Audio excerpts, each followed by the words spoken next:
makanan-makanan yang dikatakan menyehatkan karena banyak kandungan gizinya ya, menyehatkan ginjal katanya. Nah, sekarang kita sudah ada bersama dengan Dr. Ferawati Sudarma, spesialis gizi klinik. Dokter, selamat siang, Dok. Siang, dokter. Dan bagi masyarakat yang ingin bergabung dan mulai bertanya-tanya soal ginjal, boleh loh menghubungi nomor telepon yang ada di bawah ini. Jangan lupa telepon ya. Karena kita akan ngebahas tentang makanan-makanan yang menyehatkan ginjal. Di depan kita udah ada nih, Dok. Fakta mitos yang pertama, sakit pinggang adalah tanda penyakit ginjal. Ini fakta atau mitos? Ini paling sering ya, Dok ya? Itu adalah mitos ya. Karena mitos, benar. Karena kalau kita bicara tentang penyakit ginjal, itu kan ada berbagai macam ya, Dok ya. Ada yang namanya infeksi ginjal, ada yang namanya batu ginjal, dan ada yang namanya gagal ginjal juga, baik yang akut maupun yang kronik.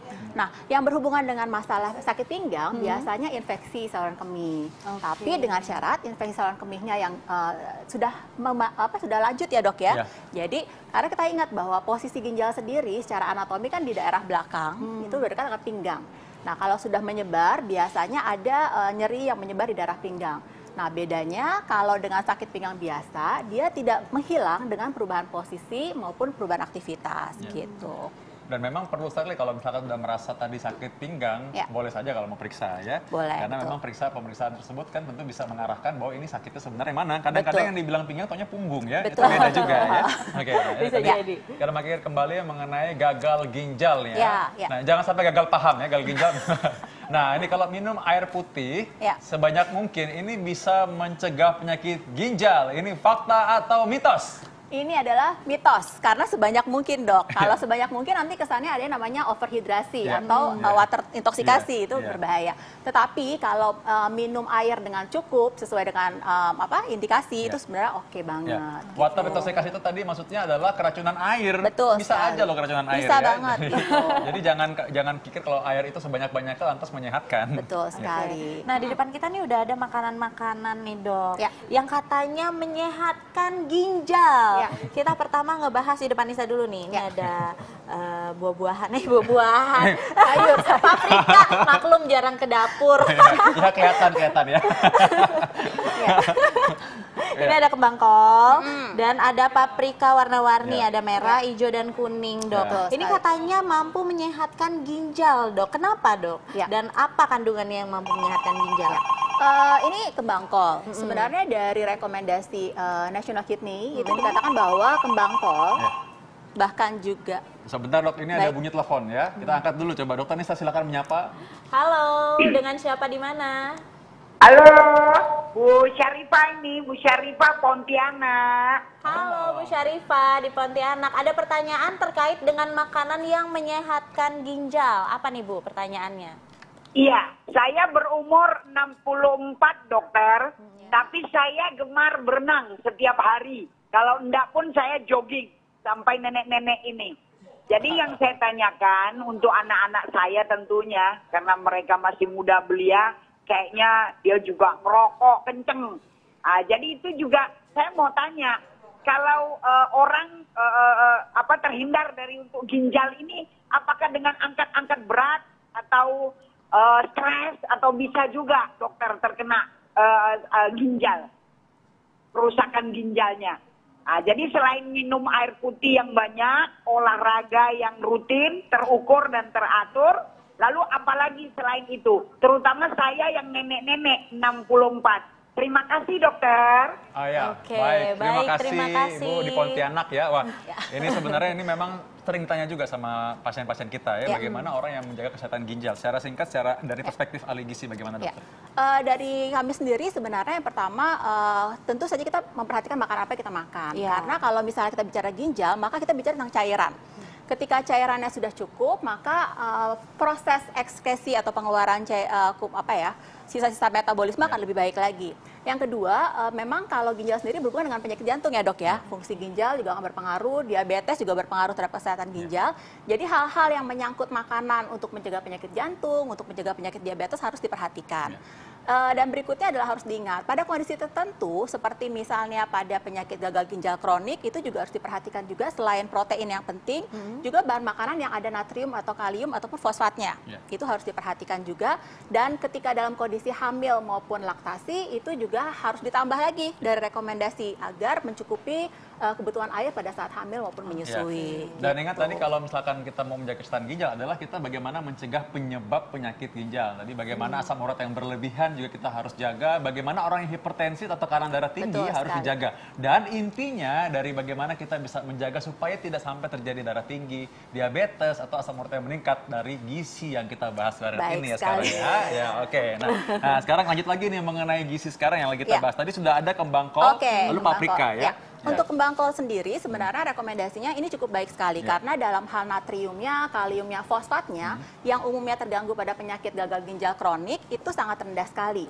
Jadi dianjurkan untuk menggantikan nasi misalnya ataupun kentang yang tinggi kalium dan fosfat dengan kembang kol maupun kol ini sendiri. Jadi kembang kol pengganti nasi, artinya nasi tidak dimakan diganti dengan kembang kol. Betul sekali karena kembang kol ini kalau mau diubah jadi nasi biasanya di blender dengan bentuk yang seperti udah remah kecil seperti itu sebagai pengganti nasi. Itu baik sekali natriumnya dan fosfatnya rendah gitu. Oh, ini menarik sekali karena pasti pemirsa di rumah sudah bertanya-tanya apakah boleh nggak nih nasi, kan katanya ada kalorinya. Berapa kalori sih kalau makan kembang kol ini? Dibandingkan dengan nasi, kembang kol lebih rendah kalorinya, kemudian seratnya lebih tinggi. Seperti itu. Karena seringkali kalau kita bicara tentang penyakit ginjal kronik kan beberapa sayur itu kan tinggi kaliumnya ya dok. Biasanya akan dibatasin tuh. Jadi orang yang penyakit gagal ginjal kronik khawatir kalau makan sayur. Nah kebalikannya dengan serat dari kembang kol ini bisa menggantikannya seperti itu. Dokter Nista sudah penasaran kayak lihat paprika ini ada merah kuning hijau ya. Dari jauh itu kayak buah gitu. Kalau ini buah, tak gigit tadinya. Untung ini adalah sebenarnya gabus ya. Merah artinya berani ya, hijau artinya jalan terus. Gimana? Ini gimana? Kebalikannya, biasanya untuk yang golongannya paprika ini harus hati-hati karena kaliumnya cukup tinggi juga. Jadi mungkin nggak sekaligus kita menghindari, tetapi harus memperhatikan porsi dan juga frekuensinya.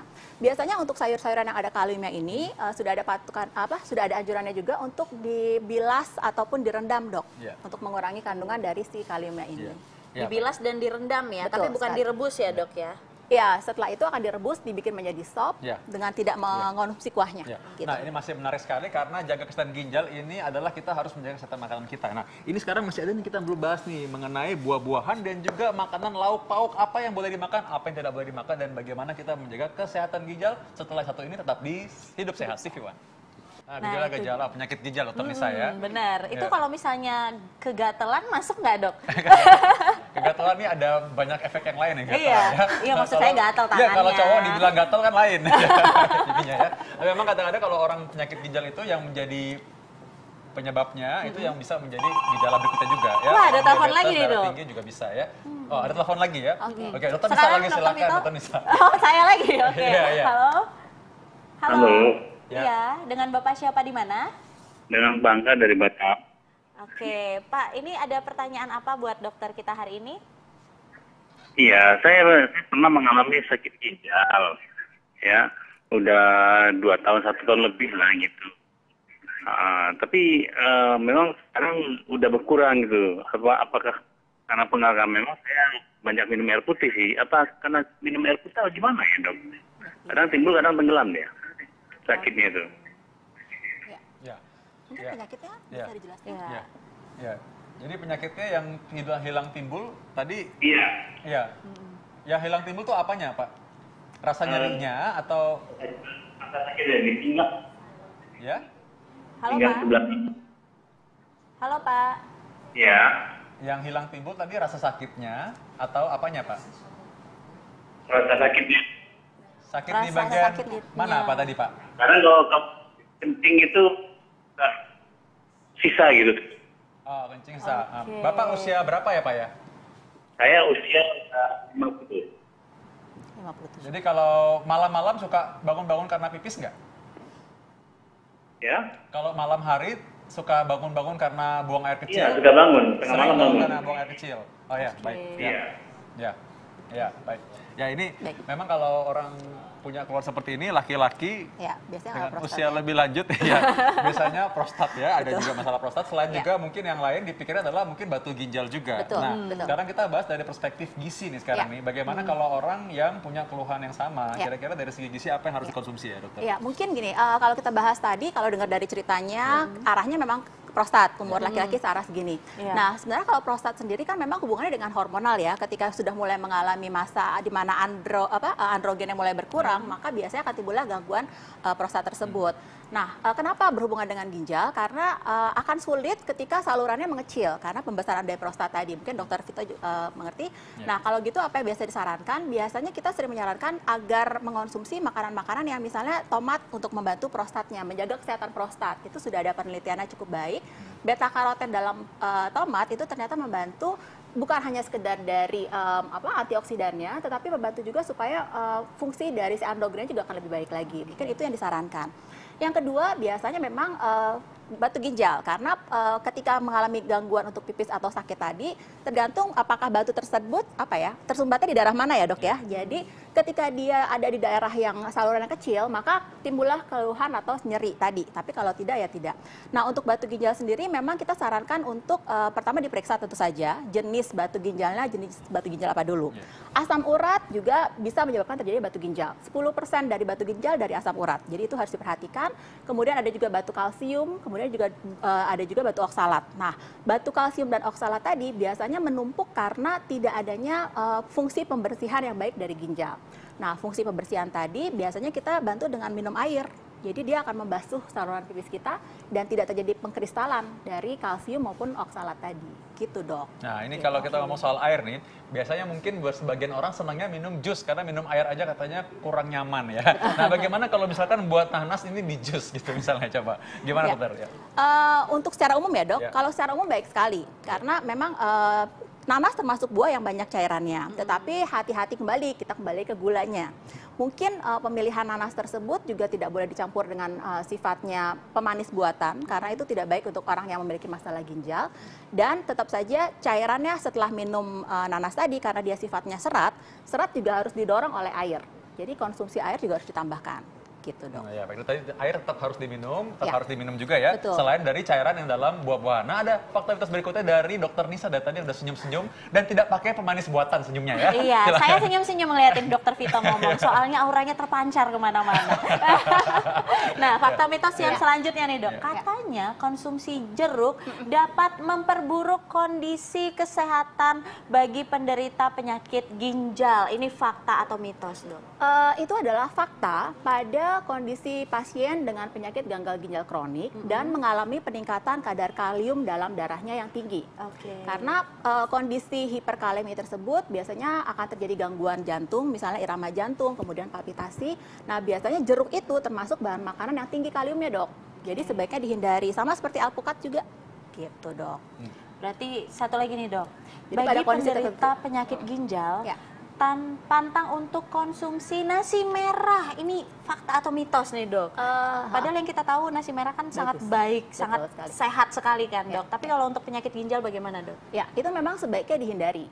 Wow, ya, sebaiknya dihindari. Karena dalam beras merah itu dibandingkan dengan beras putih, ternyata kandungan dari natrium, kalium, dan fosfatnya lebih tinggi dok. Tadi kita bahas pada beberapa kasus gagal ginjal kronik itu meningkat kadar ketiga mineral tersebut. Nah, beras merah itu termasuk yang tinggi juga. Jadi pada kondisi tersebut mungkin akan lebih bagus kalau kita makan yang beras putih. Atau kalau mau beras merah, kembali lagi frekuensi dan juga porsinya diperhatikan. Nah, ini nyambung dari tadi ya. Ini selain nanti dokter Vera akan memberikan tips juga, tadi mungkin apa sih yang tidak boleh atau sebaiknya tidak dimakan. Tadi udah terlanjut tadi ada nasi merah juga ternyata ya. Yang lain-lain buah. Ya, sebenarnya gini, ketika kita bicara tentang penyakit ginjal, sebenarnya agak sedikit membingungkan. Karena tadi Dokter Vito bilang bahwa kalau penyakit ginjal penyebabnya diabetes, ada juga penyakit jantung, asam urat, jadi itu berpadu. Di satu sisi diabetes kita disuruh banyak makan sayur, tetapi kalau gagal ginjal kronik, sayur kaliumnya tinggi harus dikurangi. Nah, tapi kalau kita bahas secara baik adalah ketika gagal ginjal kronik itu sendiri yang tidak boleh dengan kadar yang mineral yang tinggi, yang tidak boleh yang pertama adalah golongan susu atau produk susu. Karena dia fosfatnya tinggi. Kemudian yang kedua adalah makanan-makanan yang kaliumnya tinggi. Itu misalnya tadi jeruk, alpukat, kemudian juga ada juga yang ketiga yang natriumnya tinggi. Misalnya makanan-makanan olahan yang diawetkan itu juga sebenarnya harus dihindari. Kacang juga termasuk.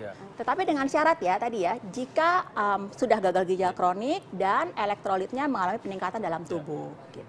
Demikian pula nih kalau misalnya kita makan lauk, misalkan ada daging, protein, Betul. Batasannya sejauh apa bagi orang ginjal? Ya, protein dibatasi sebanyak 0,8 kg berat badan per kilogram berat badan. Jadi kurang lebih diambil antara 40 sampai 50 gram. Berapa banyak dalam satu potong? Oh, ini gede banget ya. Ini buat sekeluarga dalam seminggu ya mungkin. Jadi gimana? Kalau lihat di sini mungkin sekitar sebesar ini. Sebesar ini itu kurang lebih bisa kita makan sehari 3 kali, pagi, siang, sore. Sebesar ini. Berarti 50 gram, 50 gram. Berarti kira-kira ya. 50 gram. Jadi intinya berarti kalau makan protein itu untuk orang yang punya masalah ginjal boleh makan, tapi memang tidak boleh terlalu banyak ya, dibatasi ya. Karena nanti sisanya ya dok ya, uriumnya akan meningkat juga. Karena memperberat kerja ginjal. Baik, terima kasih Dokter Terima Vera. kasih. Nah, berarti bukan melulu kalau misalnya sakit, aduh sakit kayaknya ginjalnya kena deh. Itu bukan berarti penyakit ginjal, tapi kita harus tetap aware dan periksa ke dokter jika mengalami sakit pada bagian itu. Selain medical check up yang tadi dikatakan oleh Dokter Nisa, juga tadi bagaimana asupan gizi juga bisa membantu kita supaya menjaga stand ginjal. Dan juga ingat bahwa olahraga juga penting tadi ya. Nah, itu dia kita akan tentunya. bahas terus nanti mengenai olahraga dan bagaimana pola hidup yang baik untuk hidup sehat di TV One. Ya, nanti selanjutnya tiap hari apa Dokter Nisa? Setiap hari Senin sampai Jumat jam 1 sampai jam 2 siang. Dan jika Anda telah menyaksikan, Anda bisa juga baca di viva.co.id dan juga Anda bisa download TV One Connect. Saya Dr. Vita Damai. Saya Dr. Tengku Anissa. Indonesia, Hidup sehat.